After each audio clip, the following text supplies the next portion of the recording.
সবচেয়ে প্রথম আগে একটা ভিডিও ফুটেজ তোমাদেরকে দেখাই, দেখো। বাংলার স্বাধীনতাকে কেড়েছে এই মমতা, বাংলার নারীদের অধিকার কেড়েছে এই মমতা। একটা রেপের জন্য 2 লাখ টাকা তার মূল্য ধারণ করেছে এই মমতা। অচিরেই বাংলা থেকে জবাব আমরা দিয়ে দেখিয়ে দেবো। মেয়েটি তো আর ফিরে আসবে না।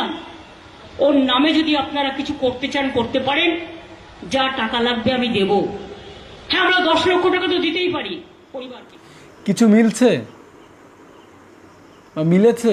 কথায় মিলেছে? মিলছে, বহুত কিছু দেখতে পাবে। এ তো যেটুকু মিলছে এ তো টেলার, তোমরা টেলার দেখছো। আগামী দিন এই বাংলার মানুষের বহুত ভয়ঙ্কর পরিস্থিতি নেমে আসছে। যে দেশের মুখ্যমন্ত্রী মমতা ব্যানার্জি, তিনি একটা মহিলা হয়ে ধর্ষণ করেছে, তাদের সাপোর্ট দিয়ে বলছে 10 লক্ষ টাকায় মিটিয়ে নাও, সেই রাজ্যে কি হতে পারে? বাংলার মানুষের অবস্থা খুব খারাপ আসছে কিন্তু আস্তে আস্তে। এখন হয়তো বলবে যে এই ভিডিও ফুটেজ দেখানোর মানে কি? হয়তো আব্বাস নওশাদের দালালি করছে, হতেই পারে। হ্যাঁ, দালালি করছি, কিন্তু বাংলার মানুষের জন্য দালালি করছি, আমার পকেট লোড করার জন্য দালালি করছি না। কিছু কিছু আবার মানুষ আবার হয়তো গায়ে লেগে যাবে যে আব্বাস নওশাদের হয়তো দালালি করছে।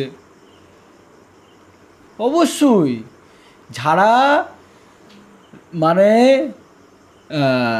গরিব মানুষের হক মেরে খাচ্ছে, গরিব মানুষের লোভ লালসা দেখিয়ে খাচ্ছে, তাদের গায়ে লাগবে।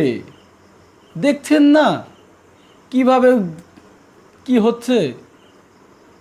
আব্বাস নওশাদের 5 বছরকার আগেকার কথা আজকে মিলছে, তো আরও মিলবে। এ তো টেলার, পিকচার বাকি হে।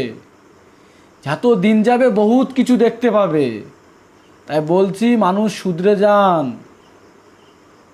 হয়তো আজকে আমি এই কথা বলার পরে হয়তো আমাকে আবার অনেকজন টর্চার করবে, আমি ভয় পাচ্ছি না। কেন?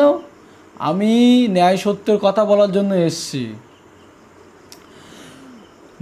নওশাদ ভাইজান, আব্বাস ভাইজান বলেছিলেন, সেই সব কথা আজকে মিলে যাচ্ছে যে আপনার বাড়ির মহিলাদের ধর্ষণ হবে, পয়সার বিনিময়ে সব মিটমাট হয়ে যাচ্ছে বা হবে, বা সেরকমই আমাদের মুখ্যমন্ত্রী মমতা ব্যানার্জি তিনি বলছেন যে 10 লক্ষ 2 লাখ 2000 টাকা দিয়ে মিটমাটের, এরকমই কথাবার্তারা।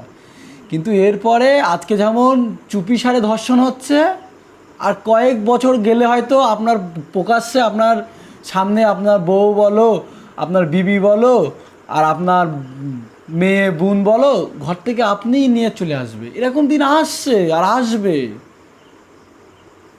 হু করে চলে আসছে। ওই জন্য বলছি, এখনও মানুষ শুধরে যান। সময় থাকতে হাতে সময় নিয়ে শুধরে যান, না তো আগামী দিন খুব ভয়ঙ্কর দিন আসছে। মানুষ আজকে দেইজি ভাই মিল নেই, ধর্ম মিল নেই, জাত ভাই মিল নেই। আমরা ওই দলকে হিংসা করছি, ওই দল আমাকে হিংসা করছে, ওই ধর্মকে হিংসা করছি, ওই ধর্ম আমাকে হিংসা করছে। কিন্তু বিষয়বস্তু দেখছি অবশেষে সেই সাধারণ মানুষই মাঠে মরে যাচ্ছে। তাই বলবো, বাংলার জনগণ এখন ন্যায় সত্যের পক্ষে থাকুন, আর আইনকে সামনে রেখে কাজ করুন। আইনকেও হাতে তুলে নেবেন না।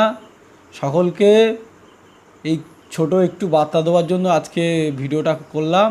ভালো লাগলে লাইক শেয়ার কমেন্ট করবেন। ধন্যবাদ।